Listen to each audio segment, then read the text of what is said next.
All right, let's take a look at another rational problem. So I'm kind of going back and forth with topics and skills just to make sure we know these well. So this one would be called a rational because it presents as a fraction. Remember, as we talked about, look at it as two polynomials. This polynomial being divided by this polynomial. Okay, I intentionally did something that we haven't done much of in this class, so let's do it here. If we had to describe the domain, asymptotes, holes, intercepts, and the end behavior of this, how would you begin? How would you begin looking at this?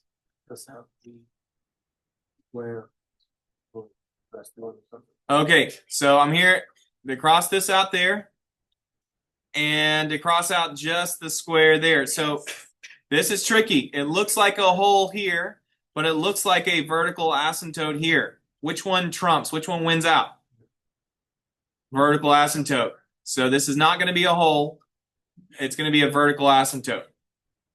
So I'll just keep a running list over here. We have a vertical asymptote. And I might have to add an S to that in a moment. Will I have to add an S to it? Yes, I will. We have a vertical asymptote at x equals what value? -2. Okay, let's go on. What would you do now? Okay, cross this one out. Cross this one out. Okay, this one looks like a 0. This one looks like a hole. Which one wins out? Hole. You know, I never realized this pattern, but it's always the one that's not written on the bottom, isn't it? It'll always be that way. Okay, the hole wins out. So this is a hole. So it's a hole at x at what x value? 5. Okay, how do we get the y value? We plug in 5. Now here's what I know. Since it looks like it will be a 0, we're going to get 0 up there. Watch. When I plug in a 5, what's 5 plus 3? 8. Then here, 5 minus 5? 0. It's 8 times 0, which is 0. That's because you're still going to get 0 up there. But then you would divide that by 7 times 2, which is 14. But what is 0 divided by 14? 0. So that's why it will get 0. So that makes it easier. If it looks like a 0 up top, that still will be the y value, but it'll be a hole. It'll be undefined there. Okay, so now what does that leave us with? What are we going to call this one right here? That's a 0. So we have a 0 at, how would you write this as an answer? -3. Okay, what about this thing down there? This is a vertical asymptote. And what x value would that be? +3. Good. Okay, let's see here. We've done asymptotes. Oh, I haven't done horizontal. Okay.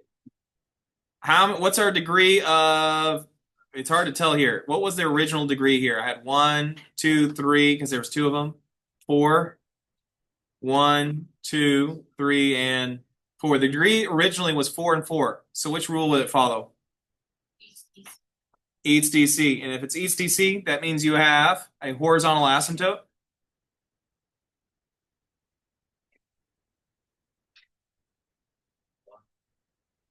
Okay, this rule was eats DC. I'm going to put that on there so we don't forget. A horizontal asymptote or any of those rules, it's always y equals. If it, what is the coefficient of the top if it doesn't show one? 1. What's the coefficient of the bottom? You divide, what's 1 divided by 1? 1. Here's what that means for the end behavior. I'll go ahead and write out the word end behavior now. You would use that to find your end behavior. You could say that as you go to the left and to the right, the graph will not rise, it will not fall. It will get flat on 1, both as you go to the left and as you go to the right. This equation is called R of x. That's what that was writing there. As you go to the left and as you go to the right, it gets flat at 1. Okay, let me see here. I've done end behavior. I did zeros. I forgot to write zeros up there. But I did it. We got the asymptotes done. We got the hole done. Intercepts, oh, that would be zeros. Intercepts would be a 0.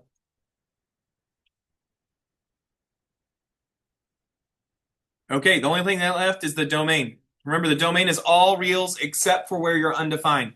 Where would this graph be undefined? What are the values that you don't exist? Like, for example, are we defined at the 0 or not defined? Does a 0 exist or not exist? It exists. These are the two that do not exist. So we're undefined. X cannot be -2, +3, and +5. Those are the only values that X is undefined at. -2, +3, and +5. But X can be defined at all other real values. So that would be my domain.